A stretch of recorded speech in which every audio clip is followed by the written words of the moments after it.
الأحكام الغيابية: الأشخاص الذين صدر بحقهم أحكام غيابية من محاكم الجنح أو محاكم الجنايات، القانون أتاح لهم الطعن بطريق الاعتراض على الحكم الغيابي. نص المادة 243 من قانون أصول المحاكمات الجزائية رقم 23 لسنة 71.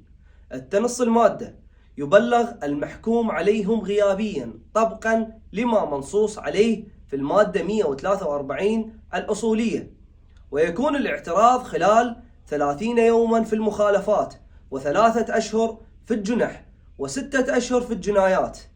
فإذا انقضت المدة المذكورة ولم يقدم نفسه المحكوم إلى مركز الشرطة أو إلى المحكمة التي صدرت الحكم، يكون الحكم الغيابي بالإدانة والعقوبة الأصلية والتبعية بمثابة الحكم الوجاهي